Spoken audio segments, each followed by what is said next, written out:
Really big news this week, though it kind of got buried in the media cycle. Disney is welcome back in China. This is, again, huge news for Disney stock, which has been struggling. But Axios reported yesterday that Marvel movies are officially returning to theaters in China. That's the first time since Spider-Man was released in 2019. Remember how huge of a relationship that Disney and Marvel has had with China over the years. It's a big, big, big moneymaker, but it's also something that has caused losses. If you remember Eternals, which is directed by Chloe Zhao. She was banned, basically. The movie was banned from China because she had said something critical in a trade publication about how there are secrets everywhere in China 10 years ago. And that caused the movie, I just pulled this up, this is like a $300 million movie, and its budget was expected to be made up by getting a great reception in China. That's a loss for Disney when you can't show that movie in China and have spent a ton of money on it. What do you make of this? This is a big deal. Just couldn't be happier for Mickey, Donald, the whole gang, Disney. Happy for that they're going to be back raking in money from China. Congratulations to them. So they're going to do their Marvel comics, right? They've got Ant-Man and Black Panther coming out in February in China. And do you think that this was public pressure in China, like the public being like, "Come on, like these are fun," or how do you account for this shift? Yeah, I mean, maybe it's that. Maybe it's just shaking things back up post-COVID. Maybe it's because Bob Iger is back at Disney, and he always had a good relationship with China. And Bob Chapek got pushed out last year, and Iger is back. That might have something to do with it. Maybe he was instrumental in reopening that relationship or rekindling that relationship. But Disney has really been struggling, and it's obviously a huge company. It's a huge part of the economy, and so its access back to Chinese markets is a really big deal. And they'll argue, by the way, that this is a really big bridge between the two countries, so they can share culture. It's sort of like the old Cold War argument about blue jeans, right? If you can get people overseas to enjoy blue jeans, appreciate blue jeans, want blue jeans, then they'll be more favorable to the United States. It's a problem that's really plaguing many, many industries, whether it's the NBA, whether it's talking about rare earth minerals or semiconductors. This is a really big problem.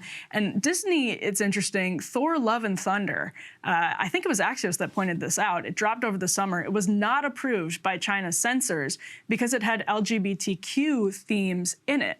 Now it's awards season, and I'm very curious to see if any celebrities in their sanctimonious award show speeches speak out against Disney coming back into this relationship with China. You get immediately blacklisted. Immediately blacklisted by China. Even your studios that you work with can get blacklisted. The consequences will be huge. They'll be sweeping, and they'll affect more than you if you speak out against this. But this is them rekindling a relationship with an authoritarian country that has a lot of human rights problems.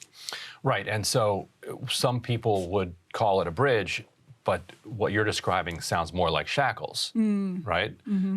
You saw the NBA cracking down on anybody who said anything even remotely critical of treatment of people in Xinjiang or Hong Kong, said anything about Taiwan, just you couldn't touch anything. So it's more verboten than basically anything online. It's like saying anything at all about the biggest country in the world. And so you're right, actors love nothing more than to give virtuistic speeches at the Oscars. But I would be shocked if any of them stood up for, said anything about any of that. And so then if it is a bridge, which way are the people marching? And it seems like they're marching this way and controlling us rather than us kind of having an influence on them. And to your point about what's driving this, China has learned how to make Hollywood-caliber movies on its own, and they release a lot of movies that are very nationalistic, like big blockbuster things that are very nationalistic and very appealing to Chinese audiences that really, really like them. So that's another thing. I mean, Disney planned the budgets for a lot of these films before this relationship splintered. And now they want to make up, and they know that they can spend more money on these films and get them, hopefully, to appeal to bigger audiences. We saw what Top Gun did over the course of the last year. A huge, big budget blockbuster does really well because people like the high octane stuff, so Disney can spend more money on these movies and then show them in China, and all is well that ends well. But every sector of our economy is now grappling with these questions. I think the public is more aware of these questions.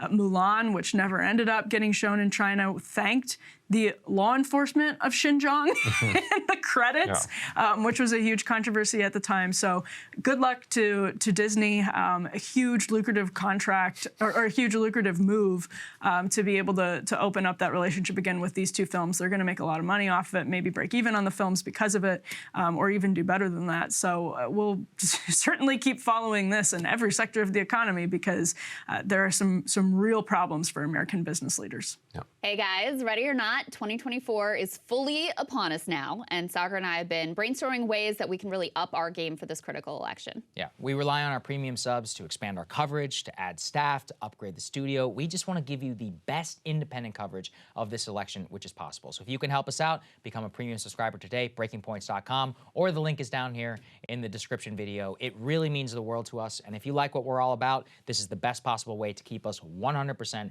independent, working only for you.